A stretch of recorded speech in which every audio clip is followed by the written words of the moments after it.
வணக்கம். இன்னைக்கு கொஞ்சம் மாறுபட்டதா, எப்பவுமே இன்ட்ரெஸ்டிங் ஃபேக்ட்ட ஸ்டோரி வேல சொல்லிட்டு இருந்தேன்.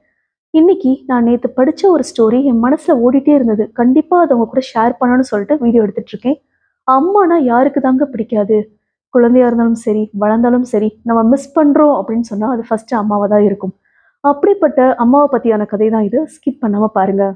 அம்மா இறந்த அடுத்த நாள், அவங்க ஃபோன்ல இருந்து எனக்கு ஒரு வாய்ஸ் மெசேஜ் வந்துச்சு.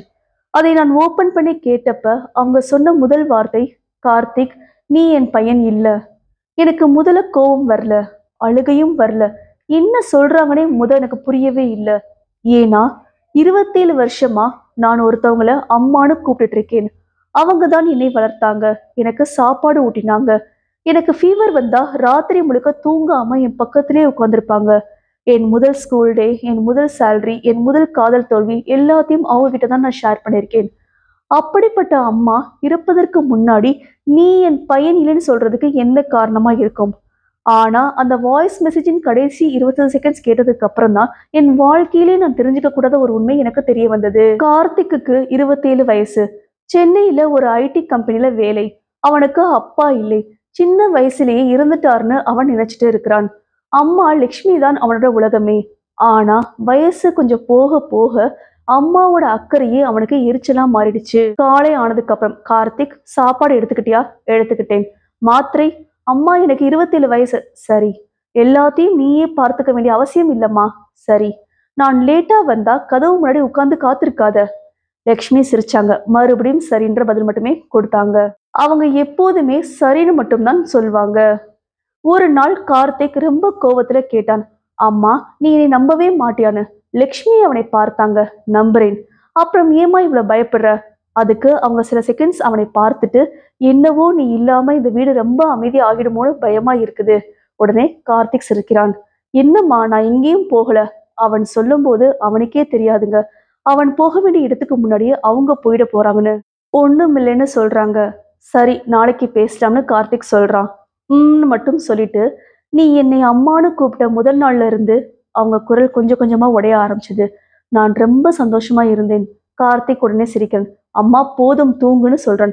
"சரி." ஆனா அது அவங்க கடைசி கால். அடுத்த நாள் காலை லட்சுமி எழுந்திருக்கவே இல்லைங்க. இறுதி சடங்குகள்லாம் முடிஞ்சதுக்கு அப்புறமா வீடு முழுக்க ஒரே அமைதியா இருக்குது. கார்த்திக் அம்மாவோட ரூமுக்குள்ள போகிறான். அவங்களோட பில்லோ, அவங்களோட கிளாஸஸ், அவங்களோட சேலை. பெட் சைட் டேபிள்ல ஒரு பழைய ஃபோன். அதை எடுத்தவுடன் ஒரு notification. Voice message 2:13 AM deliver ஆனதை பார்க்குறான். அவன் அதை ப்ளே பண்றான். லக்ஷ்மியோட குரல். "கார்த்திக், இந்த மெசேஜை நீ கேட்குற நேரத்துல சில செகண்ட்ஸ்ல அமைதி. நான் இருக்க மாட்டேன்னு நினைக்கிறேன்." கார்த்திக்கோட கண்கள்ல இருந்து நீர் வழிய ஆரம்பிக்குது. "உன்கிட்ட ஒரு உண்மையை நான் 27 வருஷமா மறைச்சிருக்கிறேன். நீ." அவங்க நீண்ட நேரம் அழுத மாதிரி சத்தம் கேக்குது. "நீ என் வயிற்றுல பிறந்த பையனே கிடையாது." கார்த்திக் போனை கையில இறுக்கமா பிடிச்சுக்கிட்டான்.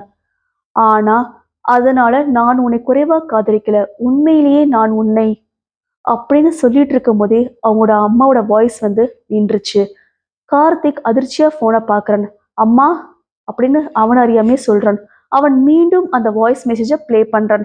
அதே இடத்துல ஸ்டாப். அப்போதான் பேக்ரவுண்ட்ல ஒரு ஆணோட குரல் வந்து அவனோட காதுல விழுகிறது. "லக்ஷ்மி, அவன்கிட்ட எதுவும் சொல்லாத." கார்த்திக் அப்படியே உறைஞ்சு போயிடுறான். யார் அந்த ஆள் அப்படின்னு யோசிக்க ஆரம்பிக்கிறான். அடுத்த நாள் அவன் அம்மாவோட பழைய கபோர்டை திறக்கிறான். ஒரு பழைய ஆல்பம். முதல்ல சில பேஜஸ்ல கார்த்திக்கோட சைல்ட்ஹுட் போட்டோஸ்லாம் பார்க்கறான். ஆனா ஒரு போட்டோ அவனை நிறுத்திடுச்சு. ஒரு நியூ பார்ன் பேபி. அதுக்கு கீழே எழுதப்பட்டிருந்தது, "நம்ம பொண்ணு 1999ன்னு" போடப்பட்டிருந்தது. கார்த்திக்குக்கு ஒரே குழப்பம் ஆயிடுச்சு. எனக்கு அக்காவா இருக்கிறாங்க? அவன் அடுத்த போட்டோவும் பார்க்கிறான். அதே பேபி. அடுத்த பேஜ்ல ஹாஸ்பிடல் போட்டோ. பிறகு ஒரு நியூஸ் பேப்பர் கட்டிங். அதுல பிறந்த சில மணி நேரத்திலே குழந்தை உயிரிழப்புன்னு போட்டிருக்கு. கார்த்திக்கோட கைகள் கொஞ்சம் கொஞ்சமா நடுங்க ஸ்டார்ட் ஆச்சு. அவனுக்கு ஒரு விஷயம் மட்டும் புரியுதுங்க. அவனுக்கு ஒரு அக்கா இருந்திருக்காள் என்று. ஆனா அந்த அக்கா எங்க போயிருக்கா? அவளுக்கு என்ன ஆச்சுன்னு ஒரே குழப்பமா இருக்குது அவனுக்கு. அந்த ஆல்பமுக்கு பின்னாடி ஒரு விசிட்டிங் கார்டு இருக்குது. பெயர் சுரேஷ்ன்னு இருக்கு. கார்த்திக் அந்த நம்பருக்கு கால் பண்றான். "ஹலோ, நீங்க சுரேஷா?" அப்படின்னு கேட்கிறான். "ஆமா, என் அம்மாவே உங்களுக்கு தெரியுமான்னு?" கேட்கிறான். அந்த பக்கம் சில செகண்ட்ஸ் அமைதியா இருக்குது. "லக்ஷ்மி இறந்துட்டாங்களான்னு?" சொல்லி அந்த சைட்ல இருந்து ஒரு வாய்ஸ் கேக்குது. "ஆமா." சுரேஷ் நீண்ட மூச்சு விட்டார். "அவங்க உன்கிட்ட எல்லாத்தையும் சொல்லாம போயிட்டாங்க." "நீங்க யாருன்னு?" கார்த்திக் கேட்கிறான். உன் அப்பாவோட தம்பின்னு அந்த சைட்ல இருந்து பதில் வருது. கார்த்திக்குக்கு பயங்கரமான ஷாக். என் அப்பாவா? என் அப்பாவோட பெயர் ரவி அப்படின்னு அந்த சைட்ல இருந்து ஆன்சர் வருது. அவர் அப்பவே இறந்துட்டாருன்னு அம்மா சொன்னாங்கன்னு சொல்லி கேட்கிறான். அவர் முன்னாடியே இறக்கல. கார்த்திக் உடனே அப்போ அவர் எங்க இருக்கிறாருன்னு ரொம்ப ஆர்வமா கேட்க ஆரம்பிக்கிறான். 3 வருஷத்துக்கு முன்னாடி தான் இறந்தார். ஆனா அவருக்கு கடைசியா சில வருஷங்கள் மெமரி சரியா இல்ல. என்னை நினைவில் வைத்திருந்தாரான்னு ஆசையா கார்த்திக் கேட்கிறான். சுரேஷ் மெதுவா பதில் சொல்ல ஆரம்பிச்சார். சில நேரம் உன்னை பார்த்து என் பையன்னு சொல்லுவார். ஆனா சில நேரம் இந்த பையன் யாருன்னு கேட்பார். கார்த்திக்கு அப்படியே தொண்டை அடைச்ச மாதிரி இருந்துச்சுங்க. சுரேஷ் எல்லாத்தையும் சொல்ல ஸ்டார்ட் பண்றார். 27 வருஷத்துக்கு முன்னாடி லக்ஷ்மியும் ரவியும் திருமணமான சில வருஷத்துக்கு அப்புறமா அவங்களுக்கு ஒரு பெண் குழந்தை பிறந்தது. ஆனா அந்த குழந்தை பிறந்த சில மணி நேரத்திலே இறந்துருச்சு. லக்ஷ்மி அந்த அதிர்ச்சியில இருந்து கொஞ்சம் கூட வெளியே வரவே இல்லை. அதே ஹாஸ்பிட்டல்ல ஒரு இளம்பெண் பிரசவத்துக்காக வந்திருக்கிறாங்க. அவங்க பேர் ரேவதி. ரேவதிக்கு ஒரு ஆண் குழந்தை பிறந்தது. அதுதான் கார்த்திக். ஆனா ரேவதி பிரசவத்துக்கு பிறகு காம்ப்ளிகேஷன் ஆனனால அவங்களும் இறந்துட்டாங்க. குழந்தைக்கு யாருமே இல்லை. அந்த நேரத்துல தான் லக்ஷ்மி அந்த குழந்தையை பாக்குறாங்க. அவங்க கையில அந்த குழந்தை வந்தவுடன் அவங்க கணவர் ரவி கிட்ட கேக்குறார். லக்ஷ்மி என்ன பண்ற? லக்ஷ்மி சொன்னாங்க, இந்த குழந்தையை விட்டுட்டு நான் போக மாட்டேன். அதற்கு ரவி, இது நம்ம குழந்தை கிடையாது லக்ஷ்மின்னு சொல்றாங்க. அதுக்கு லக்ஷ்மி, தெரியும், ஆனா நம்ம குழந்தை தான் இறந்து போயிடுச்சுல, இவனுக்கு அம்மா போயிடுச்சு, நான் அவனுக்கு அம்மாவாக இருக்கட்டுமான்னு ரொம்ப ஆசையா கேக்குறாங்க. ரவி ஸ்டார்டிங்ல எதுவுமே பேசலங்க. சில நிமிஷத்துக்கு அப்புறமா குழந்தையை கையில எடுக்கிறார். அந்த குழந்தை அவரோட விரலை பிடிச்சுக்கிறது. ரவி அழுகிறார். சரி, அந்த ஒரு வார்த்தையில கார்த்திக்கோட வாழ்க்கை ஆரம்பமாகுது. உடனே கார்த்திக் வந்து கேக்குறான், அப்போ ஏன் என்கிட்ட எதுவுமே சொல்லல? அதுக்கு சுரேஷ் சொல்றார், உன் அப்பாவும் அம்மாவும் முதல்ல சொல்லணும்னு நினைச்சாங்க. ஆனா நீ 18 வயசு ஆனதும் சொல்லலாம்னு சொல்லிட்டு விட்டுட்டாங்க. ஆனா உன் அப்பாவுக்கு அதுக்கு முன்னாடி ஒரு ஆக்சிடென்ட் ஆயிடுச்சு. அவரோட மெமரி போயிடுச்சு. அதுக்கப்புறமும் உன் அம்மா ஒரு முடிவு எடுத்தாங்க. உடனே கார்த்திக் ரொம்ப ஆர்வமா என்ன முடிவு அப்படின்னு கேக்குறான். உன் அப்பா உன்னை மறந்தாலும் நீ மட்டும் உன் அப்பாவை மறக்க கூடாதுன்னு. கார்த்திக் புரியாமல் பார்க்கிறான். சுரேஷ் சொன்னார், அவர் உன்னை பார்க்கும் போதெல்லாம் என் பையன் நல்லா இருக்கான்னு கேட்பார்.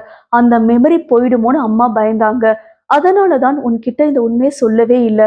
உன் அம்மாவுக்கு ஒரே பயம், உனக்கு ஒரு நாள் நான் யாரோட பையன்னு தோணிடக்கூடாதுன்னு ரொம்பவே உறுதியா இருந்தாங்க. கார்த்திக் இன்னும் அழுதுகிட்டே இருந்தான். சுரேஷ் ஒரு என்வலப் கொடுக்கிறார். இது உன் அம்மா இருப்பதற்கு ஒரு வாரத்துக்கு முன்னாடி என்கிட்ட கொடுத்ததுன்னு சொல்றார். நீ ஒரு நாள் உண்மையை தெரிஞ்சுக்க வேண்டிய நிலை வந்தா இதை உன்கிட்ட கொடுக்க சொன்னாங்க. கார்த்திக் உடனே அதை வாங்கிக்கிட்டான். உள்ளே ஒரு லெட்டர். அவன் படிக்க ஸ்டார்ட் பண்றான். கார்த்திக், நீ இந்த லெட்டரை படிக்கிற நேரத்துல நான் உன்கிட்ட இருக்க மாட்டேன். ஒரே ஒரு விஷயம் மட்டும் சொல்லணும். நீ என் வயிற்றுல பிறக்கல. உன்னை பெற்ற அம்மா பெயர் ரேவதி. அவங்க உன்னை ஒரு நாள் கூட வளர்க்க முடியல. நான் உன்னை பெற்றோரும் இல்ல. ஆனா நான் உன்னை ஒரு நாளும் வேற யாரோட குழந்தைன்னு கூட நினைச்சு பார்க்கல. நீ என்னுடைய பையன். உன் அப்பாவும் அதேதான் நினைச்சார். நீ எங்களுக்குள் வந்த அந்த நாள் எங்களுக்கு மீண்டும் ஒரு குடும்பம் கிடைச்சது. கார்த்திக்கோட கண்ணீர் லெட்டர் மேல விழ ஸ்டார்ட் ஆகுது. அவன் அடுத்த வரியை படிக்க ஆரம்பிக்கிறான். நீ என்னை மன்னிக்கணும்னு நான் கேட்க மாட்டேன். ஏன்னா உன்கிட்ட நான் எந்த தப்பும் பண்ணல. நான் உண்மையிலேயே உன்னை நேசிச்சேன். அதனாலதான் இந்த உண்மையை மறைக்கவும் செஞ்சேன். ஒரு நாள் நீ தெரிஞ்சுக்கும் போது அவங்க என்னை ஏன் ஏத்துக்கிட்டாங்கன்னு மட்டும் யோசிக்காத. அவங்க என்னை விட்டுட்டு போகாம ஏன் இருந்தாங்கன்னு யோசிச்சுப்பார். கார்த்திக் லெட்டரை மார்போடு அணைத்துக்கிட்டான். ஆனால் லெட்டர் இன்னும் முடியலங்க. கடைசி வரி. இன்னொரு உண்மையை மட்டும் நீ இப்ப தெரிஞ்சுக்கணும். கார்த்திக் வேகமாக படிக்க ஆரம்பிக்கிறான். நீ ஹாஸ்பிட்டல் இருந்து எங்களிடம் வந்த குழந்தை மட்டும் இல்ல கார்த்திக். உன்னை நாங்க செலக்ட் பண்ணதுக்கு ஒரு காரணமும் இருக்குது. நீ யாரோட குழந்தைன்னு தெரியாது எங்களுக்கு. அப்போ ரேவதி இருந்தப்ப அவங்க பேக்ல ஒரு போட்டோ கிடைச்சது. அந்த போட்டோ இருந்த பெண்ணை பார்த்ததும் நான் அதிர்ச்சி ஆயிட்டேன். ஏன்னா அவங்க என்னோட தங்கை ரேவதி. ரேவதி எங்க குடும்பத்தை விட்டு சில காரணங்களால பிரிஞ்சிருந்தாங்க. ஆமா கார்த்திக், நீ எனக்கு அந்நியமான குழந்தையே கிடையாது. நீ என் தங்கை மகன். ரேவதி உன்னை பெற்றவள், நான் உன்னை வளர்த்தவள். அதனாலதான் உன்னை யாரிடமும் விட்டுட்டு போக எனக்கு மனசே வரல. நான் உனக்கு அம்மா ஆனது உன்னை தத்தெடுத்தால் மட்டும் இல்ல, என் தங்கை இருந்த நாளிலிருந்து அவளுக்காகவும் நான் உன்னை காதலிக்க ஆரம்பிச்சேன். நீ என் மகனும் என் தங்கையின் கடைசி நினைவு. நான் உன்னை ஒருபோதும் இழக்க விரும்பல. கார்த்திக் லெட்டரை கீழே போட்டான். அவனுக்கு அழுகையே வரல. சில நிமிஷம் அப்படியே உறைஞ்சு போயிருந்தான். பிறகு மெதுவா சொன்னான், அம்மா, நான் உன் வயிற்றுல பிறக்கலைன்னு சொல்லி. அவன் சிரித்து கொண்டே அழுதான். நீ என் அம்மா இல்லைன்னு எப்படி முடிவு பண்ணிட்ட? அவன் அம்மாவோட போட்டோவை எடுத்தான். அதை நெஞ்சோட இறுக்கி அணைச்சுக்கிட்டான். என்னை பெற்றவள் என் அம்மா. ஆனா சிறிய இடைவெளி விடுறான். என்னை இழக்காமல் இருந்தவள் தான் என் வாழ்க்கை. கேமரா மெதுவாக போட்டோவிலிருந்து பின்னாடி செல்கிறது. அந்த போட்டோவில் லக்ஷ்மி சிரித்து கொண்டிருக்கிறாள். அவள் பக்கத்தில் சிறிய வயது கார்த்திக். அவனுக்கு பின்னால் ஒரு பெண். அவள் முகம் சரியாக முழுசா தெரியல. கார்த்திக் அந்த போட்டோவை திருப்பி பார்க்கிறான். பின்னால் ஒரு வரி, என் அக்கா லக்ஷ்மிக்கு என் மகனை பார்த்துக்கொள், இப்படிக்கு ரேவதி. கார்த்திக் கண்களை மூடிக்கொண்டு முதல் முறையாக அம்மா அப்படின்னு சொல்றான். இந்த முறை அந்த வார்த்தை லக்ஷ்மிக்காக மட்டும் இல்லைங்க, அவனை பெற்ற ரேவதிக்காகவும் தான். கதை இதோட முடியுதுங்க. இந்த கதையில இருந்து நான் என்ன தெரிஞ்சுக்கிட்டேன்னா, நம்ம பெத்தவங்க நம்மளுக்காக எவ்வளவோ தியாகம் பண்றாங்க. எல்லா விஷயத்தையும் சொல்றது கிடையாது. சில விஷயங்களை நம்ம நல்லதுக்காக மறைக்கவும் செய்யறாங்க. அவங்க உயிரோட இருக்கும்போதே நம்ம நல்லா அவங்கள பார்த்துக்கணும். ஏன்னா இறந்து போயிட்டாங்க அப்படின்னா அவங்கள நம்மளால சரியா பார்த்துக்க முடியலன்ற நினைப்பே நம்மளை கொஞ்சம் கொஞ்சமா கொள்ள ஆரம்பிச்சிடும். கண்டிப்பா இந்த ஸ்டோரி உங்களுக்கு பிடிச்சிருக்கும்னு நினைக்கிறேன். நீங்க என்ன இந்த கதையில இருந்து புரிஞ்சுக்கிட்டீங்கன்றத கமெண்ட் பாக்ஸ்ல பதிவு செய்யுங்க.